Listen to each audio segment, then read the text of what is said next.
हम लोग बढ़ने जा रहे थे 1857 की क्रांति, और उस क्रांति में कारणों की व्याख्या कर रहे थे, क्या कॉज था, क्या कारण था। तो उन्हीं कारणों की श्रृंखला में हमने सैनिककरण को बता दिया। एक बार रिवीजन कर लेते हैं सैनिककरण, इसके साथ साथ कई सारे कारण हैं, उसकी व्याख्या हम लोग करेंगे। ठीक है, तो पहला था सैनिककरण, जो हम लोग पढ़ लिए हैं। What is the military cause, क्या था आर्मी का कॉज, वो यहाँ पे चर्चा हुई थी। तो हमने कहा था कि 1806 में वेल्लोर में सैनिक बगावत हुआ था, वेल्लोर। ठीक है, 1824 में बैरकपुर में हुआ था, 1842 में फिरोजपुर में हुआ था। ये सब क्या है, देखिए सेनाओं की जो छावनी होती थी, सेनाओं का जो रेजिमेंट होता था, उन सैनिक रेजिमेंट में ही बगावत हो जाती थी। सैनिकों के खिलाफ जब अंग्रेज कोई कदम उठाते थे, तो सैनिकों को जब भी ये आभास होता था, तो सैनिक सब मिल करके यह बगावत किया करते थे। इसके साथ ही 66वीं नेटिव इन्फेंट्री, 22वीं रेजिमेंट नेटिव इन्फेंट्री और 7वीं बंगाल की कैवेलरी। ठीक है, तो ऐसे ही छिटपुट विद्रोह होते रहा, सैनिकों की आत्मविश्वास को तोड़ते रहा और सैनिकों के साथ छल कपट करते रहा। क्योंकि अंग्रेजों की सेवा भारतीय सैनिक दे रहे थे, और सेनाओं को जब धार्मिक भ्रष्ट होने की बात आती थी, तो सेना काफ़ी रुष्ट और बहुत अधार्मिक व्यवहार टाइप के फीलिंग करते थे। तो ये बातें थी सैनिक में से। हमने ये भी कहा कि सेनाओं की जो अनुपात था, वो 2:1 पर रखा गया था बंगाल प्रेसिडेंसी में, और 3:2 पर रखा गया था बम्बई और मद्रास की प्रेसिडेंसी में। और कुल भारतीय सैनिकों की संख्या जो थी, वो थी 2,57,000। इतने सैनिकों के साथ 1857 की क्रांति लड़ी गई। तो ये था सैनिक कारण। अब आते हैं हम लोग प्रशासनिक कारण। प्रशासनिक कारण क्या था, 57 की विद्रोह होने के पीछे क्या था, एडमिनिस्ट्रेटिव कॉज, प्रशासनिक कारण।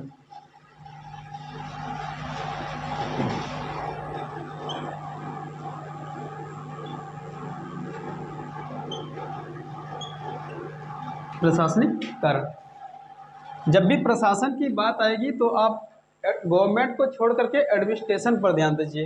एडमिनिस्ट्रेशन,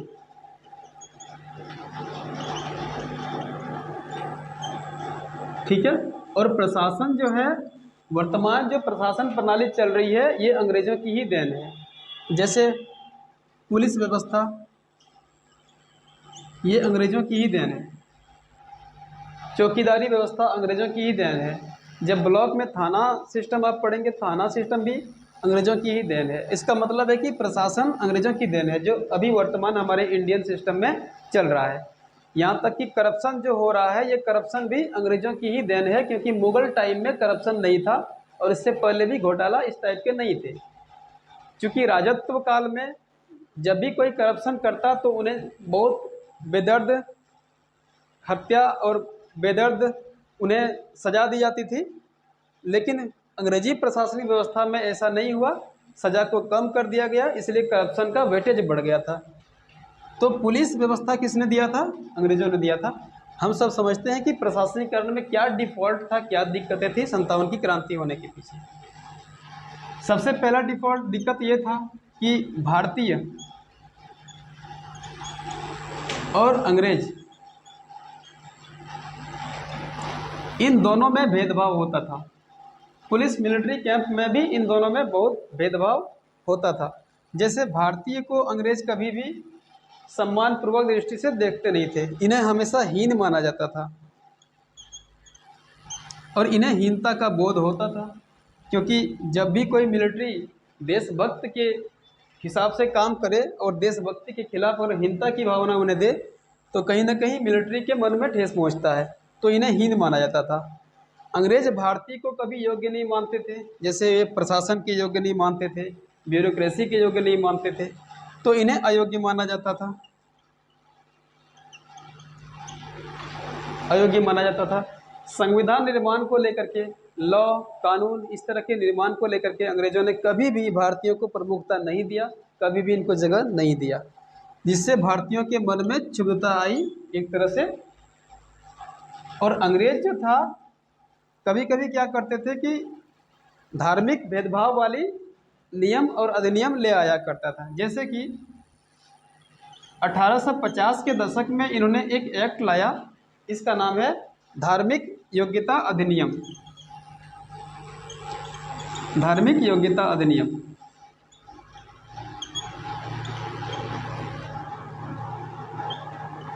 एक रिलीजियस एक्ट था। और इस एक्ट के पीछे दर्शन क्या था, फिलोसफी क्या था, वो ये था कि कन्वर्जन। और कन्वर्जन किस में, जितना भी मैक्सिमम से मैक्सिमम लोगों को ईसाइयत में कन्वर्ट करने की प्लानिंग यहाँ पे थी।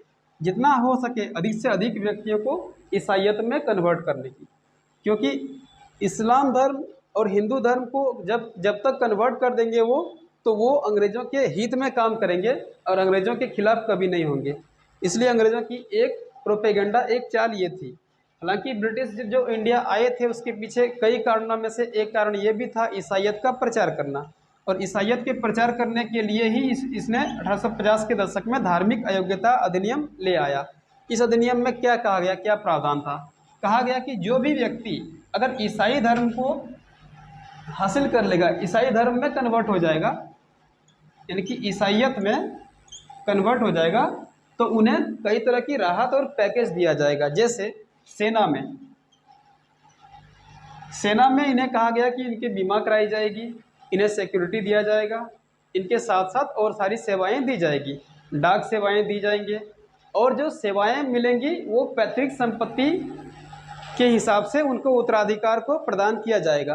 तो ये ईसाइयत धर्म के पीछे इतनी बड़ी मंशा थी। ईसाइयत धर्म में शामिल होने वाले लोगों को और विशेष सुविधा दी गई। उनको कहा गया कि आपके बाल बच्चे कॉन्वेंट स्कूल में पढ़ पाएंगे, इसके साथ साथ सरकारी सेवाएं भी इन्हें मुफ्त मिलेगी और तरह की सेवाएं मिलेगी। तो ईसाइयत में कन्वर्ट होने के पीछे कितनी बड़ी दर्शन है। तो एक तरह से कहीं ना कहीं ये धार्मिक भेदभाव की बातें आ रही है सामने, ठीक है। अच्छा, ज़मीन जगह के मामले में राजाओं को भी ऑफर दिया गया कि जो व्यक्ति ईसाइयत धर्म को अपना लेगा उनके उत्तराधिकार को लेकर के, गोद लेने की प्रथा को लेकर के कहीं कोई अड़चन नहीं आएगा, और उनके चुनिंदे बेटे, चुनिंदे पुत्र को अपने स्वामित्व का अधिकार उनको हस्तांतरण करने का हक होगा। तो ये सारी बातें ईसाइयत धार्मिक योग्यता अधिनियम में शामिल कर दिया गया था। इस तरह से क्या हुआ कि दिक्कतें आई, और दिक्कतें इतनी आई कि इंडियन पुलिस व्यवस्था में भारतीय सिपाहियों को बहुत विक्षुब्ध और बहुत तरह की दिक्कतें महसूस हुआ, फीलिंग हुआ। तो पुलिस में ये दिक्कत थी। एडमिनिस्ट्रेटिव में और एक देखिए, जैसे जब न्यायालय की बात आती है तो उस समय तो कोई न्यायालय नहीं था, सुप्रीम कोर्ट जैसी कोई संस्था थी नहीं, हाई कोर्ट जैसी संस्था कोई थी नहीं, और न्यायालय था कोलकाता में तो वो भी अंग्रेज़ों के हित में था, ब्रिटिशों के हित में था, ठीक है। कोलकाता वाली जो न्यायालय था वो अंग्रेज़ों के हित में था।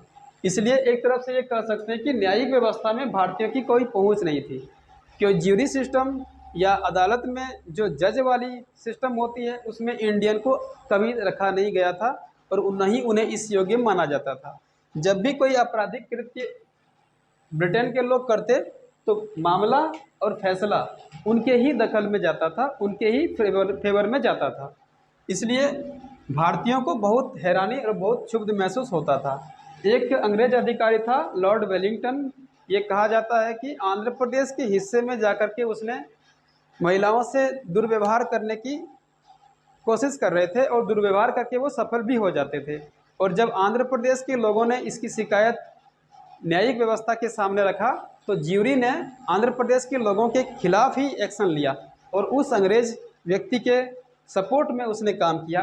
तो जब ऐसा किया तो आंध्र प्रदेश के लोगों को बहुत क्षुब्ध और बहुत हैरानी हुई कि प्रशासन के मामले में कितनी करप्शन है। इसलिए करप्शन की मामला जब भी आती है तो उन्हीं का देन आता है। इंडिया में आज भी जो करप्शन सिस्टम चल रहा है ये अंग्रेज़ों की ही देन है।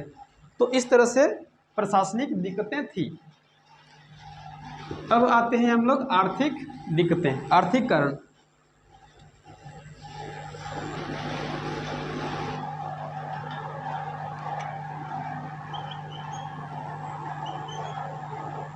आर्थिक कारण, ठीक है।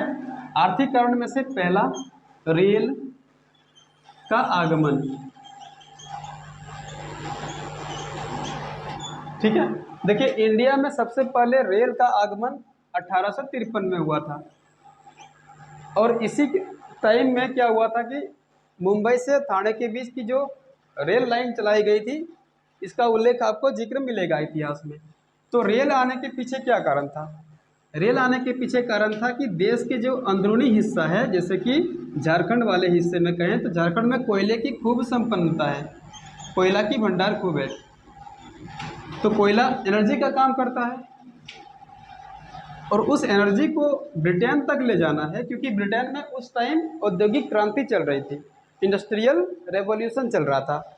तो उस इंडस्ट्रियल रेवोल्यूशन के लिए कोयला बहुत इम्पोर्टेंट था, कोयला एक एनर्जी साधन के रूप में काम आता था। तो इस कोयला को यदि हम समंदर के पोर्ट तक ले जाएं और पोर्ट से पानी के जहाज़ में ब्रिटेन ले जाएं, तो इस एनर्जी को आराम से हम खपत कर सकते हैं। तो ब्रिटिशों की यह नीति थी। इस नीति के साथ साथ और भी नीति थी, क्या थी? जैसे कि अंदरूनी क्षेत्र में बहुत तरह की रिसोर्स विद्यमान थे इंडिया में, जंगलों की खूब थी कतार, और जंगल ही जंगल भरा पड़ा हुआ था। उसमें से कीमती लकड़ी जैसे कि सागौन, जैसे कि शीशम, इसके अलावा फर, इसके अलावा अबनिस, इस तरह की जो पेड़, जो कीमती पेड़ होते हैं, जो इमारती पेड़ होते हैं, उसको रेल की स्लीपर बनाने में इसका उपयोग किया गया था। जैसे कि रेल की ये स्लीपर होता है, तो इस स्लीपर में आज जैसे सीमेंट का बना हुआ डाला गया वो चीज़ इस्तेमाल होता है, लेकिन उस टाइम क्या होता था कि साल के जैसे पेड़ होते हैं, मजबूत पेड़ होते हैं, तो उस पेड़ का ही इस्तेमाल स्लीपर के रूप में किया जाता था। तो ऐसे कीमती इमारती लकड़ी को भी कहीं ना कहीं रेलवे के माध्यम से पोर्ट ले जाया जाता था, और उस पोर्ट के माध्यम से ब्रिटेन ले जाता था।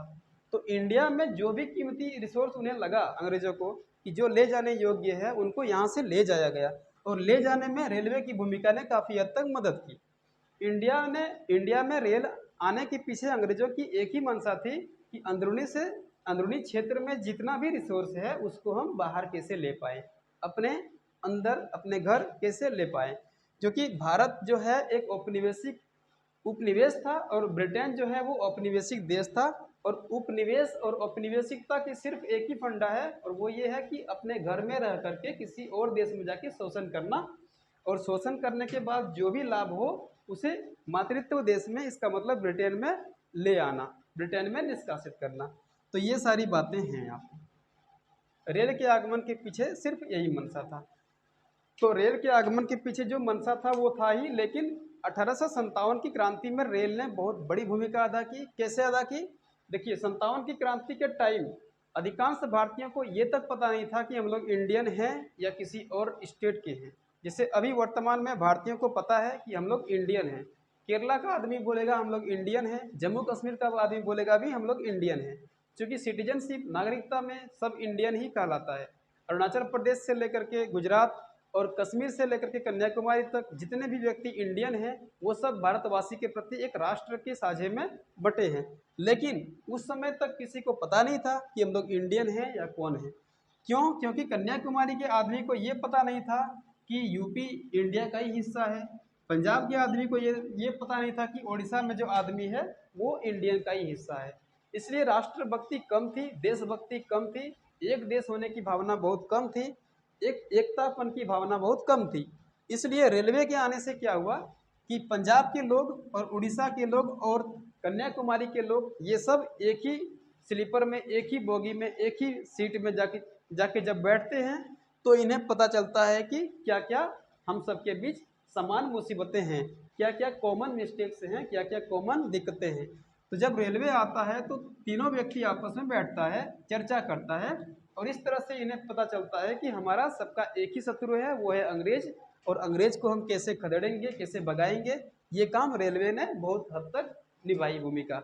इस तरह आप देखेंगे 1909 की 1909, 1919, 1935, इस टाइम में जितने भी घटनाएं होती है, तो रेलवे कहीं ना कहीं एक सूत्र में, एकता में इनको बांधता है। तो रेल के आगमन ने कहीं ना कहीं नुकसान भी किया और कहीं ना कहीं फायदा भी किया। नुकसान में क्या किया? रिसोर्स का खपत किया, ब्रिटेन ले जाया गया। ठीक है। इसके अलावा देखिए 1850 के आसपास क्या हुआ, एक घटना घटी। घटना ये थी कि ब्रिटेन में जब इंडस्ट्रियल रेवोल्यूशन चरम शिखर पर था, तो उस टाइम रिसोर्स के मामले में कच्चे सामग्री रॉ मटेरियल की निर्यात इंडिया से ही होता था। इंडिया ही रॉ मटेरियल का निर्यातक देश था। लेकिन 1850 के आसपास अमेरिका में मंदी आई और उस मंदी से अमेरिका उभर गया, और मंदी से उभरने के पीछे अमेरिका का कारण था, वो था कृषि। कृषि खूब किया, कृषि इतना किया कि वो कपास के निर्यात के मामले में इंडिया को पीछे छोड़ दिया, और अमेरिका ही कपास निर्यात करता था ब्रिटेन को। तो जब ब्रिटेन और अमेरिका इन दोनों के बीच नज़दीकियाँ बढ़ी, तो इंडियन जो सिल्क है, इंडिया में जो कपास है, कॉटन है, इन सब चीज़ों का एक्सपोर्ट होना बंद हो गया, जिससे और दिक्कतें हुई। और तरह की दिक्कतें क्या है, जैसे कि लघु उद्योग होता है, कुटीर उद्योग होता है, तो कुटीर उद्योग को एक प्लेटफॉर्म में ले आने के लिए रेलवे की भूमिका बहुत बड़ा था, ये भी आपको ध्यान रखना है। तो रेल का आगमन एक है, आर्थिक कारण में से एक है रेल का आगमन, वो हमने बता दिया कि रेल ने किस तरह से 57 की क्रांति में अपनी रोल अदा की।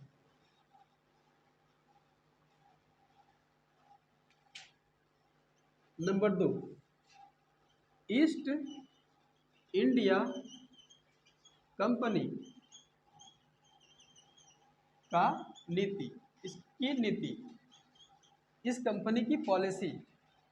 देखिए, कोई भी कंपनी की पॉलिसी ही तय करती है कि उसका क्या फ्यूचर में इम्पैक्ट होगा, किसी भी देश की अर्थव्यवस्था में क्या इम्पैक्ट होगा, वो तय करती है पॉलिसी। तो इसकी नीति क्या थी? देखिए, इस कंपनी में जो आदमी था वो था प्राइवेट आदमी।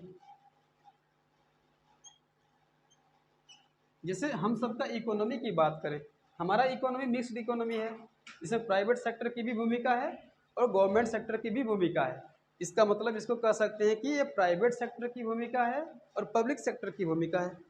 तो प्राइवेट सेक्टर की भूमिका जहाँ होती है, वहाँ पब्लिक सेक्टर अगर आता है, इसका मतलब कि प्राइवेट व्यक्ति और सरकारी व्यक्ति, तो इन दोनों के बीच में कंट्रोवर्स होती है, झगड़े होते हैं। तो ये झगड़े क्या थे, इसको समझिए। ईस्ट इंडिया कंपनी जो बना था, कुछ लोगों के साझे से बना था, कुछ लोगों के साझे से बना था, और वो साझा जो है उसको बोलते हैं शेयर। ठीक है, शेयर, शेयर से ही बना था ईस्ट इंडिया कंपनी।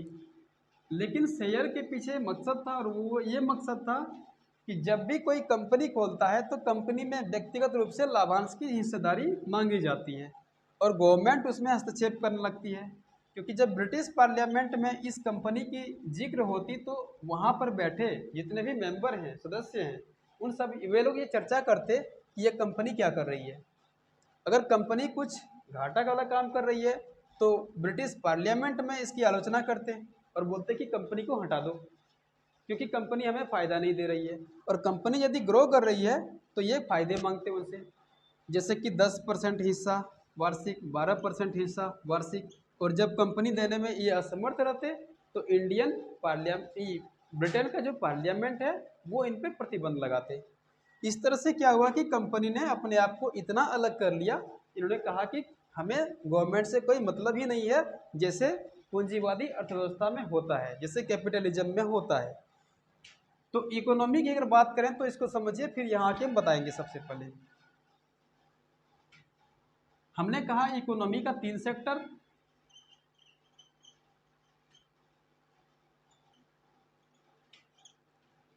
नंबर 1 में है कैपिटलिज्म, इसमें पूंजीवाद होता है, और पूंजीवाद का जो जनक है उसको एडम स्मिथ कहते हैं। एडम स्मिथ ही पूंजीवाद का पिता माना जाता है, इसका बाबूजी है ये, मतलब इसका पापा है पूंजीवाद का जनक। कौन है? Adam Smith. और समाजवाद का जो जनक है, इसको पूर्णतः जनक तो नहीं कह सकते, लेकिन इसमें कहीं ना कहीं उन्होंने कहा, जैसे कि जॉन मेनार्ड कीन्स है, कीन्स ने कहा कि इकोनॉमी में सरकार की हाथ होनी चाहिए, थोड़ा बहुत भी हो लेकिन होनी चाहिए, क्योंकि बिना सरकार के हाथ हुए कोई भी इकोनॉमी चल नहीं सकता है। और अंत में था, वो था लिबरल। और लिबरल क्या कहती है? ये कहती है कि सरकार की हाथ एकदम कम होनी चाहिए, अधिकांश मात्रा में प्राइवेट शक्ति की हाथ होनी चाहिए। तो प्राइवेट 90% मान लें, और गवर्नमेंट की जो रोल है वो 10% मान लें तो ये होनी चाहिए, वो लिबरल सिस्टम ये कहता है। समाजवाद, कैपिटलिज्म। लेकिन ईस्ट इंडिया कंपनी को तीनों तरफ से गुजरना पड़ा। कैपिटलिज्म में पहले गुजरा, देखा नहीं, फिर सोशलिज्म में गुजर के देखा, फिर देखा नहीं, तब जाके लिबरल में जाके देखा। उन्होंने कहा कि हमें पूर्णतः अपनी आज़ादी का सदुपयोग करना है, और जैसे अपनी आज़ादी का सदुपयोग करेंगे तभी कंपनी, कोई भी कंपनी हम चला सकते हैं। और जब भी पूर्णतः कोई कंपनी अपनी आज़ादी का इस्तेमाल करता है तो वह तानाशाही से भी खतरनाक हो जाता है, और वो खतरनाक प्रवृत्ति ही 57 की क्रांति का जन्मदाता है। क्या था? जैसे कि जब भी कोई कंपनी, निजी व्यक्ति और निजी अ, संगठन ने मिल करके ही उस कंपनी का संचालन कर रहा है तो वो निजी लाभ देखेगा। उनके लिए सिर्फ लाभ ही सब कुछ है, सिर्फ लाभ, और लाभ के लिए वो कुछ भी कर सकता है। क्योंकि सरकार देखने वाली है नहीं, क्योंकि वो लिबरल में आ गए, सरकार की हिस्सा थोड़ा बहुत है, और जो थोड़ा बहुत है उनके अपने आदमी बैठे हैं पार्लियामेंट में, तो उस अपने आदमी से वो थोड़ा बहुत भी वो स्कीप करवा देता है, वो स्कीप करा देता है। इसलिए लाभ को देखने के लिए कोई भी कंपनी जब निकल जाती है तो उन्हें ये नहीं दिखता कि सामने वाले व्यक्ति की, यानी कि कस्टमर की, यानी कि औपनिवेशिक देश की क्या क्षति है, क्या दुर्दशा है। तो इंडिया में भी इस तरह की कोई दृष्टिकोण किसी भी अंग्रेज कंपनी के व्यक्तियों को नहीं दिखी, और भारत हमेशा पिछड़ते गया, शोषण का शिकार होते गया। तो ये शोषण क्या शिकार था, इसको फिर से आपको बताते हैं। शोषण में था बुलियन, इसका मतलब सोना चांदी,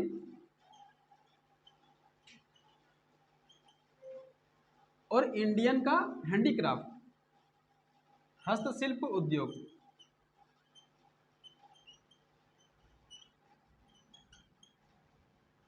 ये कंपनी क्या करता, ये कंपनी लाता ब्रिटेन से बुलियन, ये बुलियन लाता, अब बुलियन देता इंडियन वालों को, और यहाँ से हस्तशिल्प उद्योग ले जाता ब्रिटेन, और जो भी कीमत बनती उसका 20 से 30 गुने दाम पर बेचता, 20 से 30 गुने, इतने गुने दाम पर बेचता ये। तो इन्हें कहीं ना कहीं दोहरा से भी 20 गुना 30 गुना दाम पर अगर कोई बेचता है तो एक्सपोर्ट इंपोर्ट को लेकर के भी घाटा सहे तो भी इनको लाभ होता है। तो जैसे जैसे ये बृहद उद्योग बढ़ते गया, एक तरह से उद्योग ही है कि किसी अन्य देशों में जा कर के रॉ मटेरियल लाना और फिर बेच देना, फिर रॉ मटेरियल लाना फिर बेच देना, जबकि बदले में देना उनको सोना और चांदी, बुलियन। क्योंकि उस समय इंडिया में सबसे ज़्यादा डिमांड बुलियन की थी, सोना चांदी की थी। क्योंकि भारत का व्यक्ति सौंदर्य, प्रसाधन और ऐश्वर्य का जीवन जी रहे थे, इस तरह से सोना चांदी की खूब डिमांड थी। और सोना चांदी की सप्लाई करने वाले जो थे वो थे ब्रिटेन, वो थे ब्रिटिश। लेकिन जब वहाँ के इकोनॉमिक्सियन जो होता है, अर्थशास्त्री जो होता है, उन सब ने जब देखा कि हस्तशिल्प उद्योग से निर्मित वस्तुएं ब्रिटेन में खूब डिमांड है, तो उसने एक दिमाग लगाया, वो क्या था, उसने कहा कि ये पैदा हमारे यहाँ ही होनी चाहिए। इसने पैदा भी अपने यहाँ करना शुरू कर दिया। तो जब अपने यहाँ पैदा करना शुरू कर दिया तो इंडियन हस्तशिल्प उद्योग जो था ये तबाह हो गया, ये खत्म हो गया। और इस खत्म होने के पीछे क्या था, शोषणकारी नीति। यही शोषणकारी नीति क्या हुआ था कि इंडियन हस्तशिल्प उद्योग में, यानी कि भारतीय हैंडीक्राफ्ट इंडस्ट्री में ईस्ट इंडिया कंपनी ने बहुत बुरी तरह से इसको नाश कर दिया, विनाश कर दिया। इसको मिटाते हैं।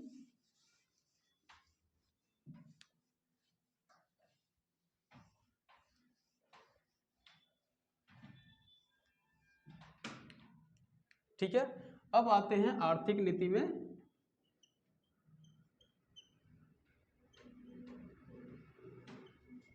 कर व्यवस्था, और कर व्यवस्था जुड़ा है खेती से,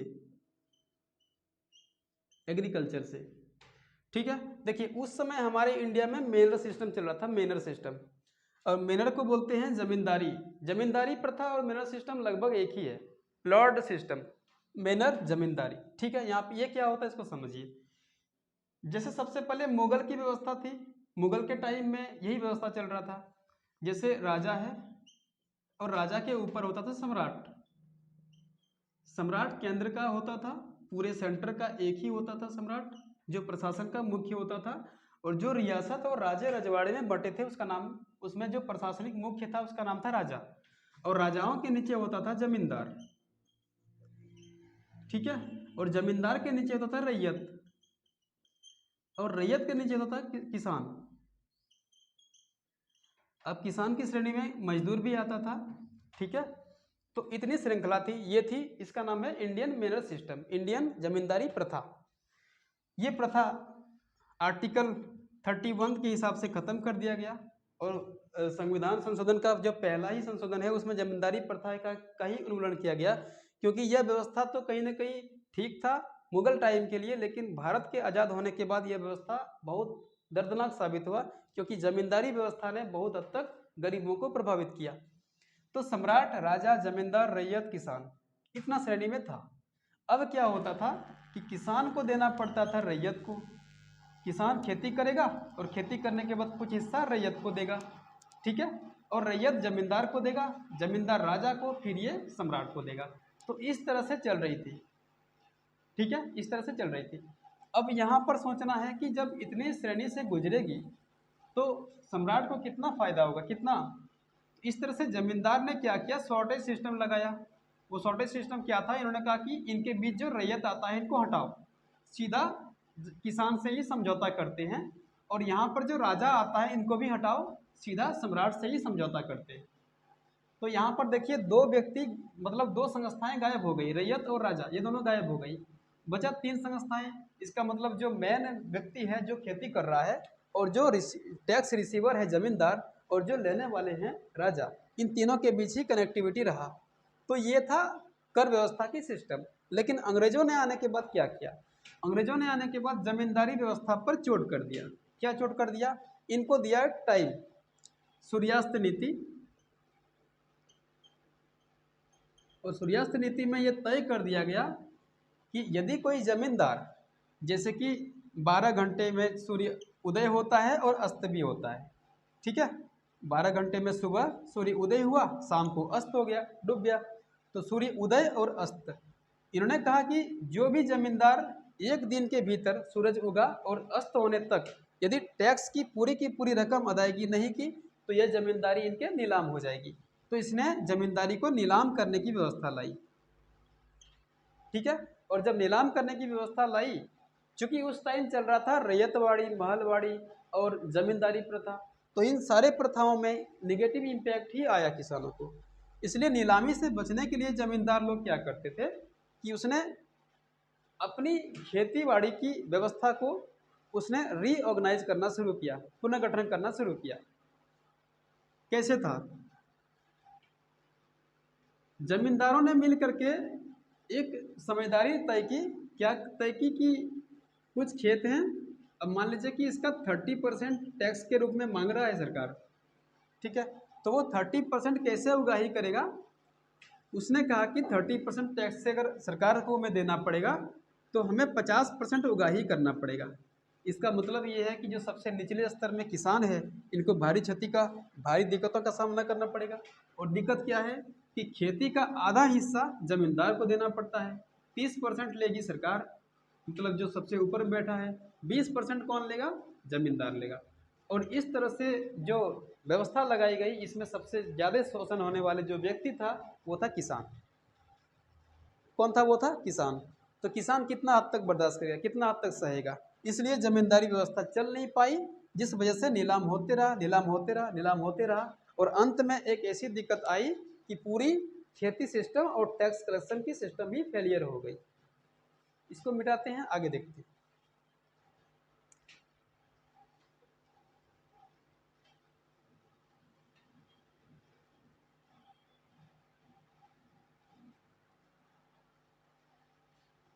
आर्थिक नीति में इतना ही था। अब आते हैं हम लोग धार्मिक नीति। क्या था धार्मिक कारण जो कि 57 की क्रांति हुई।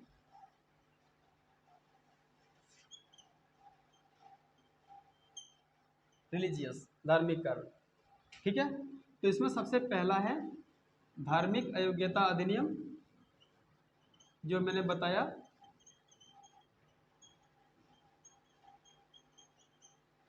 दूसरा है सैनिक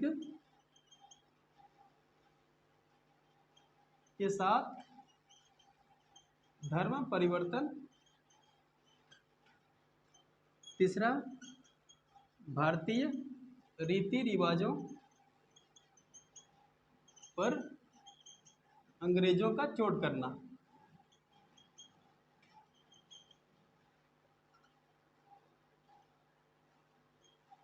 ये हमने बता दिया है, ठीक है, ये तीनों हमने बता दिया है। धार्मिक कारण में से ये था। अब आते हैं राजनीतिक कारण में।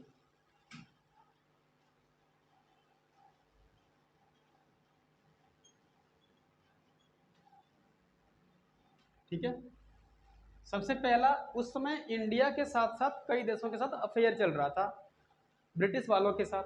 क्या था? एक था अफगानिस्तान,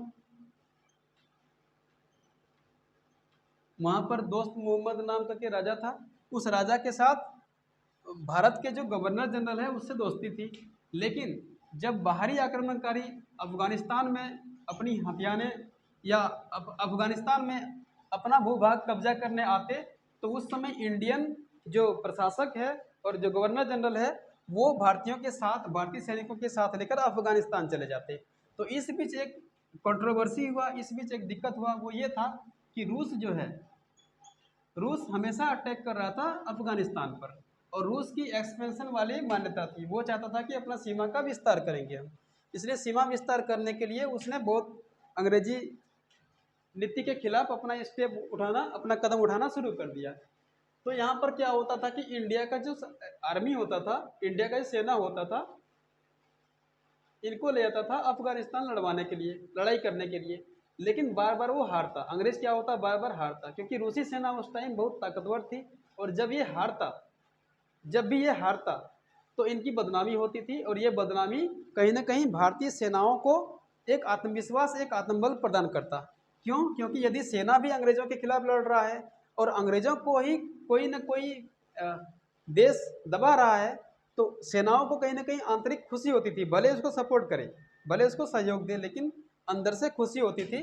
तो जब सेना अफगानिस्तान की लड़ाई में हार गए, एक क्रीमिया है, वहाँ की लड़ाई में अंग्रेज़ों की हार हुई, और एक बर्मा है, वहाँ की लड़ाई में भी अंग्रेज़ों की हार हुई। जब तीन देश से अंग्रेज हार गए, तो उन्हीं सेनाओं ने खूब खुशी मनाई अपने अपने आसपास में ये पार्टी मनाई, खुशी जताई कि कहीं ना कहीं हम लोगों के पास समय आ गया है 57 की क्रांति करने का। क्यों? क्योंकि अंग्रेजी शक्ति कम हो रही है, अंग्रेजी शक्ति का प्रभाव बहुत न्यून हो रहा है, कम हो रहा है। तो राजनीतिक कारण में से एक ये था, जिससे क्या हुआ कि सेनाओं की मनोबल बढ़ा और उसने 57 की क्रांति में अपना रोल निभाया। आगे देखिए, राजनीतिक कारण में दो व्यक्ति आता है, एक का नाम है लॉर्ड वेलेजली। इन्होंने क्या किया था? इन्होंने सहायक संधि प्रणाली की शुरुआत किया था। सहायक संधि प्रणाली, देखिए सहायक संधि प्रणाली का जन्मदाता अगर पूछेगा एग्जाम में, तो यहां पर होगा फ्रांस का एक गवर्नर जनरल,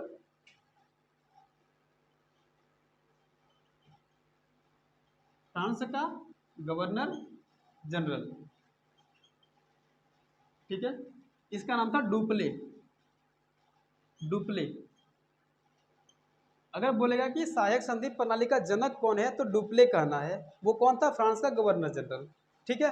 मतलब फ्रांस का गवर्नर जनरल, असल में गवर्नर जनरल की पूरी पोस्ट उसने इंडिया में ही किया था। लेकिन इस नीति को, इस प्रणाली को अप्लाई करने वाला कौन था? Lord Wellesley. ये देखना है कि डुप्ले फ्रांस का आदमी है, वेलेजली ब्रिटेन का आदमी है। लेकिन इसने उससे सीखा कि कैसे सहायक संधि प्रणाली इंडिया में लगा करके इंडियन को ही शोषण करना है। ये प्रणाली क्या थी, इसको समझिए। जैसे ये प्रणाली क्या थी, जैसे एक भारतीय भूभाग है, अब मान लीजिए कि यह बम्बई है, बम्बई, तो बम्बई वाले हिस्से में राजा होता है।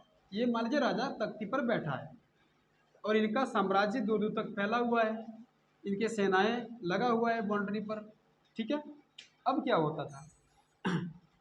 वेलेजली की पॉलिसी ये थी कि कुछ अंग्रेजी सेनाएं लाने के बाद इससे अटैक करवाए, इससे आक्रमण करवाए यहाँ पर। और जब आक्रमण होता था तो सैनिकों को बिजी रखने के लिए एक हॉटस्पॉट बन गया यहाँ पर, ये सेना पूरा बिजी हो गया, इधर से भी इधर से भी।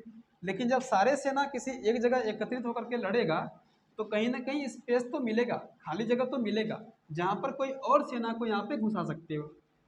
ठीक है, तो इस तरह से दिक्कतें पैदा कर दिया इन्हें, लॉर्ड वेलेस्ली ने दिक्कतें पैदा कर दिया। लेकिन जब देखा कि ये बम्बई प्रांत हार रहा है, बम्बई के राजा हार रहे हैं, तो हारने के साथ साथ इन्होंने एक तरह से समझौता भी किया। वो समझौता क्या था? इन्होंने कहा कि देखिए, आप उतने योग्य हो नहीं जो आप अपनी सेनाओं की सुरक्षा कर सकते हो या अपने साम्राज्य को बचा सकते हो, इसलिए हम ऐसा करते हैं, मेरे पास सेना बहुत है।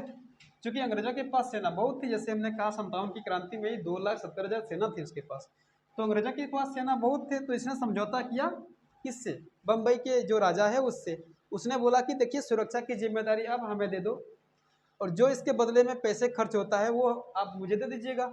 क्यों? क्योंकि आप सेना रख नहीं पाते हैं, आपकी सेना कमज़ोर है, प्रशिक्षण की अभाव है, आपकी सेना में वो योग्यता है नहीं, सेना में जो खर्च होता है वो बेकार हो रहा है। एक तरफ से सही कहा था, क्यों? क्योंकि भारतीय राजाओं के पास वो तकनीकी वो सुविधा थी नहीं, और अंग्रेजों के पास बहुत तरह की तकनीकी सुविधा थी, आधुनिक हथियार से लैस घोड़े का उपयोग, रकाब का उपयोग, इसके साथ साथ तरह तरह की वेपन्स और हथियार सामने इनके थे, अंग्रेजों के सैनिकों के पास थे। जबकि भारतीय सैनिकों के पास इस तरह की कोई हथियार नहीं थी। ये डंडा, ये भाला, लाठी, छुरा, तलवार, इससे काम चलाते थे। लेकिन जो आधुनिकता से लैस होगा वही जीतेगा, फर्क इतना है। इसलिए सहायक संधि प्रणाली में ऐसा हुआ, प्रत्येक राजाओं के साथ लॉर्ड वेलेस्ली ने एक समझौता किया। तो ये समझौता था कि बदले में सैनिक हम देंगे, और आपको क्या करना है कि कुछ जमीन का हिस्सा हमको दे देना है, नहीं तो उसके बदले जो पैसे बनते हैं वो हमें दे देना है। तो राजा कभी समर्थ नहीं होता था पैसे कमाने के लिए, क्योंकि चौथ की वसूली, टैक्स की वसूली कहाँ तक करे वो? टैक्स की वसूली बराबर करेगा तभी तो वो पैसे दे सकता है। लेकिन जब टैक्स की वसूली नहीं हो पाता है, किसानों से लगान वसूल नहीं कर पाते हैं, कभी कभी जलवायु परिवर्तन को लेकर के चुनौतियों का सामना करना पड़ जाता है, तो पैदावार कम होती है, जिससे राजाओं के पास आमदनी कम हो जाती है। इसलिए जब राजाओं के खजाना खाली होता था तो ब्रिटिशों को मौका मिलता था। उसने कहा था कि जो सहायक संधि प्रणाली के तहत जो शर्तें बनाई गई थी, उस शर्तों के हिसाब से मुझे कोई ना कोई चाहिए, कोई ना कोई भरपाई करनी होगी। चाहे आप पैसे न दे पाएँ तो ऐसा करिए, आप कुछ ज़मीन का हिस्सा मुझे दे दीजिए जहाँ पर हम अपना फैक्ट्री और अपना व्यवस्था स्थापित कर पाएँ। तो ये सहायक संधि प्रणाली कैसे एक्सपेंशन हो रहा है ये देखिए। अभी चीन क्या कर रहा है अरुणाचल प्रदेश में, जैसे वो अपनी विस्तारवादी नीति कर रहा है, वैसे सहायक संधि प्रणाली थी। फर्क उसमें कुछ नहीं है, इसमें भी कुछ नहीं है। ठीक है, तो ऐसे सहायक संधि प्रणाली थी। प्रश्न आएगा कि सहायक संधि प्रणाली को इस्टेब्लिश किसने किया? तो लॉर्ड वेलेस्ली ने। और सहायक संधि प्रणाली का जनक कौन है? तो डुप्ले, जो गवर्नर जनरल था लेकिन फ्रांस का व्यक्ति था। आगे आते हैं, देखिए एक व्यक्ति हुआ लॉर्ड डलहौजी। लॉर्ड डलहौजी, इनका काम क्या था? इनका काम था हड़प की नीति। हड़प की नीति। लॉर्ड डलहौजी जो था वो युवा आदमी था, यंग था, और यंग होने के साथ साथ इनके इनके पास प्रशासनिक गुण था। और ये प्रशासनिक गुण ऐसा था कि ब्रिटेन का जो हर एक आदमी लॉर्ड डलहौजी के बारे में कहते थे कि यह व्यक्ति एक ऐसा व्यक्ति है, यदि मौका मिलेगा तो पसीना भी निचोड़ लेगा। तो लॉर्ड डलहौजी ने खुद कहा कि इंडिया में प्रशासन करने के लिए ही हमको ईश्वर ने जन्म दिया है। और लॉर्ड डलहौजी की पूरी मैकेनिज्म, जो सोचने की क्षमता है, जो सोचने की मैकेनिज्म है, इनका सोचने की जो व्यवस्था है, ये पूरा का पूरा इंडिया की शोषण में ही था। इनसे पूछा गया कि बताइए इंडिया के बारे में आप क्या सोचते हैं? तो इसने कहा कि इंडिया को बेच डालूं मैं यदि मौका मिले तो इस टाइप के गवर्नर, जिस टाइप के यहाँ पे गवर्नर जनरल थे लॉर्ड डलहौजी। तो इसने हड़प की नीति वाली व्यवस्था की। ये हड़प की नीति वाली व्यवस्था क्या है इसको देखिए। जैसे हमारे यहाँ राजा होता था, और राजाओं के पास कुछ खास जमीन होता था। जमीन ही क्यों, बहुत बड़ी संपत्ति भी उनके साथ होती थी। जैसे एग्जाम्पल के लिए, जब मेरा देश हुआ आज़ाद तो उस टाइम 565 के आसपास देसी रियासत था, 11 ब्रिटिश प्रांत थे। तो 11 ब्रिटिश प्रांत तो अंग्रेजों के आने के बाद हुआ, और वो हड़प की नीति से ही हुआ। ब्रिटिश प्रांत 11 ब्रिटिश प्रांत। तो उससे पहले सोच के देखिए कि जब 565 देसी रियासत था इस टाइम, तो जब अंग्रेजों के आने के पहले कितना देसी रियासत हुआ होगा? तो यहाँ पर कहा जाता है कि देसी रियासतों की संख्या लगभग 17,000 के आसपास थी। 17,000 के आसपास थी देसी रियासतों की संख्या, क्योंकि राजाओं के साथ आपस में संबंध था और राजा राजाओं ने अपने भूभाग का बंटवारा कर लिया था। अब ये राजाओं के साथ क्या करते थे, जैसे जब भी कोई व्यक्ति योग्य होता था तो उनको बोलता था कि ठीक है आप योग्य हैं, आप प्रशासन को चला सकते हैं, जब तक तो चलाइए। लेकिन जब अयोग्य होता था तो उस टाइम इनको हड़प करने का मौका मिलता था। जैसे हमने झांसी रानी की लक्ष्मीबाई की कहानी बताई कि उनका पति था, उनका पति था गंगाधर राव और उनका बेटा था दामोदर राव। तो जब पति और रानी लक्ष्मीबाई के बीच कोई बेटे नहीं उत्पन्न हुए तो उसने क्या किया, दामोदर राव को गोद में लिया। और जब गोद में लिया तो उसी टाइम डलहौजी ने क्या किया, एक एक्ट निकाला, गोद लेने की प्रथा के खिलाफ एक एक्ट निकाला। उस एक्ट में ये कहा गया कि देखिए, यदि आपका बेटा आपके खून का है, आपके वंशज है, आपका जेन्युइन है, तो आप इस योग्य हैं कि इस पूरे भूभाग का एरिया उनके हाथ में दे दें, उनको सत्ता दे दें या उनको उत्तराधिकारी के रूप में स्वीकार कर लें। लेकिन यदि आपका नहीं है, आप गोद लिए हैं, किसी और के यहाँ से लाए हैं, तो आपका अपना बेटा नहीं है, अपना सुपुत्र नहीं है, इसलिए आप हड़प के शिकार होंगे, क्योंकि ये एरिया फिर अंग्रेजों की होने वाली है। इस तरह से लॉर्ड डलहौजी ने बहुत तरह के क्षेत्र को लूटा, जैसे कि सतारा, संबलपुर, डलहौजी, अब देखिए अवध। तो ऐसे बहुत तरह की दिक्कतें लॉर्ड डलहौजी ने ले आई। तो राजनीतिक कारणों में से एक ये भी था।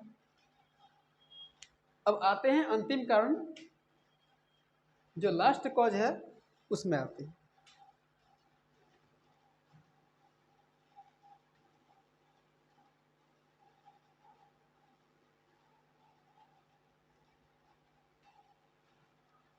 लास्ट कॉज हुआ, उसका नाम है तत्कालीन कारण।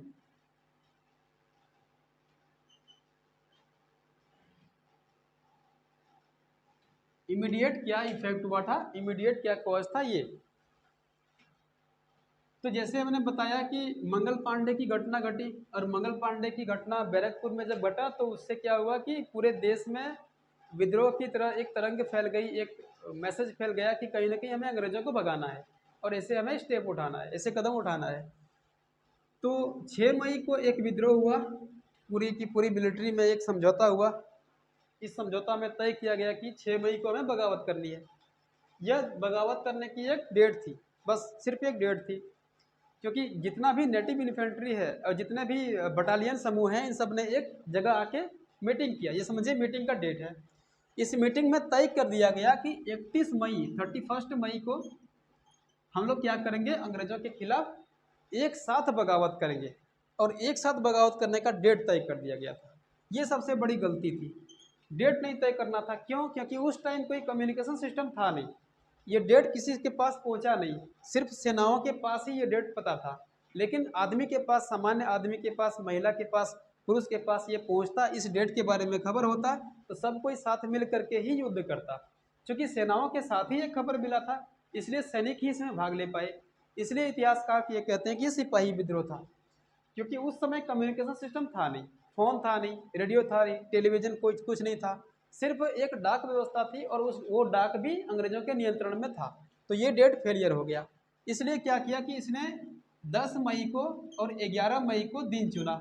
यहाँ पर भी कन्फ्यूजन हो गया, क्योंकि कौन सा डेट है, 10 मई या 11 मई। जैसे मान के चलिए कि झंडा फहराने का दिन है 15 अगस्त को, झंडा फहराने का दिन है 26 जनवरी को।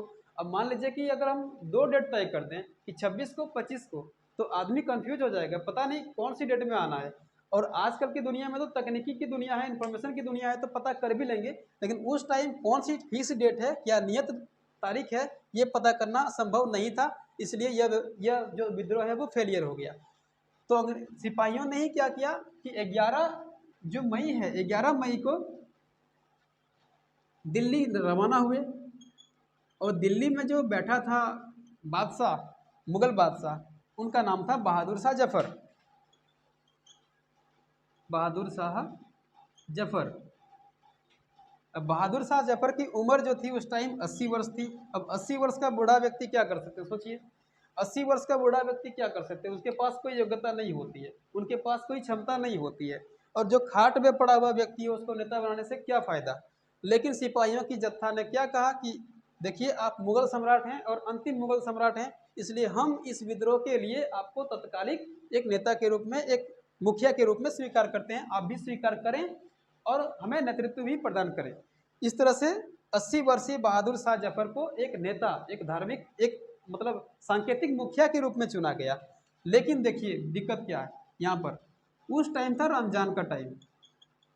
रमजान का टाइम जैसे आज चल रहा है, रमजान का ही टाइम है, अभी रमजान रमजान खत्म होने को है, तो रमजान का टाइम या खत्म हो गया होगा, शायद खत्म हो गया रमजान। हाँ, तो ये रमजान का महीना था समझिए।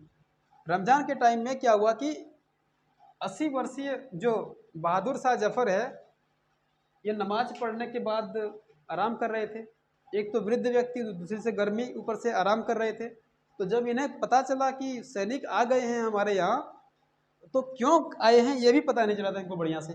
जब अपने सेनाओं को बाहर भेजा कि देखो सैनिक क्या कर रहे हैं, क्या चाह रहे हैं, क्यों घेराव कर रहे हैं, तो इन्हें पता चला कि सेनाओं ने अंग्रेजों को भगाने का एक रणनीति बना करके यहाँ पर आए हैं, और इस बहादुर शाह जफर को बता रहे हैं कि वो आप सांकेतिक मुखिया के रूप में काम करें, एक मैन लीडर के रूप में काम करें।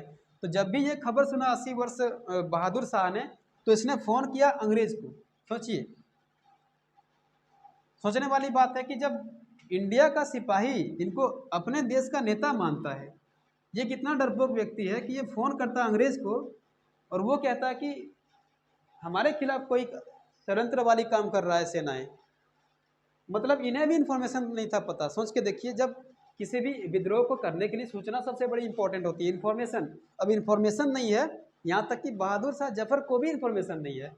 तो बिना इन्फॉर्मेशन की कोई भी क्रांति सफल कैसे हो सकती है? बिना इन्फॉर्मेशन का कुछ नहीं हो सकता है।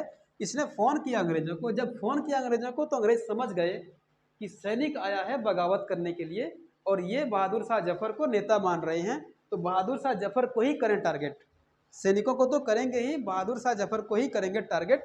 और इसने बहादुर शाह जफर को टारगेट किया। मतलब इस तरह की बेवकूफ़ी और एक बड़ी क्रांति सफल कैसे हो सकता है?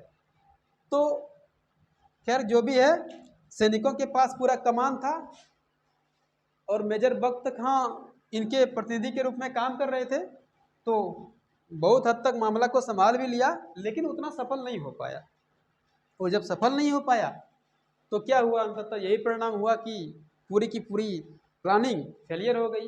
वो प्लानिंग फेलियर होने से ही क्या हुआ कि 57 की क्रांति में इंडिया हार गए, अंग्रेज जीत गए। तो यहाँ पर समझने वाली बात है कि क्यों इंडिया फेलियर होता है, क्यों होता है, मतलब कोई भी प्लानिंग सक्सेसफुल क्यों नहीं होता है? इन्फॉर्मेशन की कमी की वजह से। तो प्रश्न अगर आएगा कि 57 की क्रांति में फेलियर क्यों हो गया, क्यों हो गया इंडिया फेल, क्रांति ही असफल क्यों हो गई, तो आप इसको इन्फॉर्मेशन को बेस बना करके आप लेख लिख सकते हैं, आप कह सकते हैं।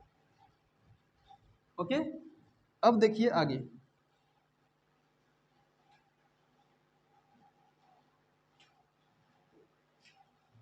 कितना मिनट का हुआ देखिए,